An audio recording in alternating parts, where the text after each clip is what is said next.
നമസ്കാരം. 2026 നിയമസഭാ തെരഞ്ഞെടുപ്പിന് കേരളത്തിൽ പുതിയ രാഷ്ട്രീയ പാർട്ടി വരുന്നു. പുതിയ പാർട്ടി ബി.ജെ.പിയുടെ ബി ടീമായി പ്രവർത്തിക്കുമെന്ന വിവരങ്ങളും പുറത്തു വരുന്നുണ്ട്. കാസയാണ് രാഷ്ട്രീയ പാർട്ടിയായി മാറുന്നത്. കേരളത്തിൽ അടവുനയം പാളിയ ബി.ജെ.പിയുടെ ബി ടീമാകുമോ കാസയുടെ രാഷ്ട്രീയ പാർട്ടി എന്നതാണ് ഇപ്പോൾ ഉയർന്നു നിൽക്കുന്ന ചോദ്യം. പലപ്പോഴും ഇസ്ലാമോഫോബിക് എന്ന് വിളിക്കപ്പെടുന്ന കാസ പൗരത്വ ഭേദഗതി നിയമം, ലവ് ജിഹാദ്, മുത്തലാഖ് എന്നിവയുൾപ്പെടെ വിവിധ വിഷയങ്ങളിൽ ബി.ജെ.പി അനുകൂല നിലപാടുകളെയാണ് കാസ പിന്തുണയ്ക്കുന്നത്. കേരളത്തിലെ ക്രൈസ്തവരാകട്ടെ ബി.ജെ.പിയുടെ അടുക്കുന്ന സമീപനവും സ്വീകരിച്ചിരുന്നു. എന്നാൽ വടക്കേ ഇന്ത്യയിൽ ക്രൈസ്തവർക്ക് നേരെ സംഘപരിവാർ സംഘടന നടത്തുന്ന അക്രമങ്ങൾ, മണിപ്പൂർ ഉൾപ്പെടെയുള്ള വിഷയങ്ങൾ എല്ലാം ക്രൈസ്തവരെ ബി.ജെ.പിയുടെ അടുക്കുന്നതിൽ നിന്നും പിന്തിരിപ്പിച്ചിരുന്നു. മതപരിവർത്തന നിരോധന നിയമം ക്രൈസ്തവ വേട്ടയ്ക്കുള്ള ആയുധമെന്ന് കേരള കത്തോലിക്ക മെത്രാൻ സമിതി വിമർശിച്ചു. മതപരിവർത്തന നിരോധന നിയമത്തിന്റെ മറവിൽ ഉത്തരേന്ത്യൻ സംസ്ഥാനങ്ങളിൽ, പ്രത്യേകിച്ച് ബി.ജെ.പി ഭരിക്കുന്ന സ്ഥലങ്ങളിൽ വ്യാപക ക്രൈസ്തവ വേട്ടയാണ് നടക്കുന്നതെന്നായിരുന്നു KCBC ആശങ്ക രേഖപ്പെടുത്തിയത്. എന്നാൽ കേരളത്തിൽ ക്രൈസ്തവരിലേക്ക് കടന്നു ചെല്ലാനുള്ള ശ്രമം വിജയിച്ചു തുടങ്ങിയതായാണ് ബി.ജെ.പിയുടെ വിലയിരുത്തൽ.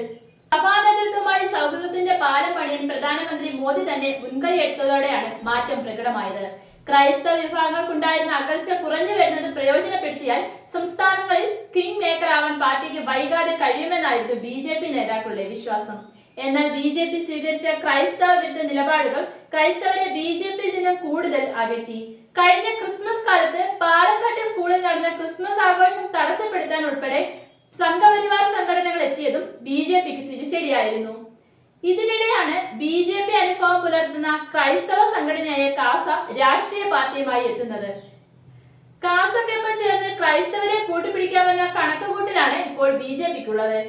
കാലങ്ങളായി ക്രൈസ്തവ വിഭാഗങ്ങളെ തങ്ങളോട് അടുപ്പിക്കാൻ ബി.ജെ.പിയും സംഘപരിവാറും വിവിധ ക്യാമ്പയിനുകൾ നടത്തിയിരുന്നു.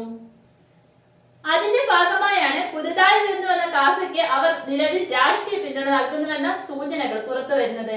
ഒരു വലതുപക്ഷ ദേശീയ പാർട്ടിയെ വളർത്താനാണ് ശ്രമമെന്നും അത്തരമൊരു രാഷ്ട്രീയ ശക്തിയുടെ സ്വീകാര്യത കണ്ടെത്താൻ പഠനങ്ങൾ നടത്തിയിട്ടുണ്ടെന്നും അങ്ങനെ ഒരു പാർട്ടിക്ക് കേരളത്തിൽ ഇടമുണ്ടെന്നും കാസ സംസ്ഥാന പ്രസിഡന്റ് കൂടിയായ കെവിൻ പീറ്റർ വ്യക്തമാക്കി.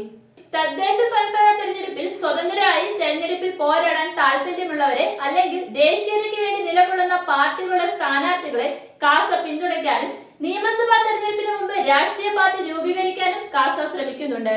തങ്ങളുടെ പ്രത്യയശാസ്ത്രവുമായി യോജിച്ചു നിൽക്കുന്ന സ്ഥാനാർത്ഥികളുടെ വിജയം ഉറപ്പാക്കുകയോ രാജ്യത്തിന്റെ താല്പര്യങ്ങൾക്ക് വിരുദ്ധമായി നിൽക്കുന്നവരെ പരാജയപ്പെടുത്തുക ചെയ്യുക എന്നതാണ് കാസയുടെ ലക്ഷ്യമെന്നും ഭാരവാഹികൾ വ്യക്തമാക്കി.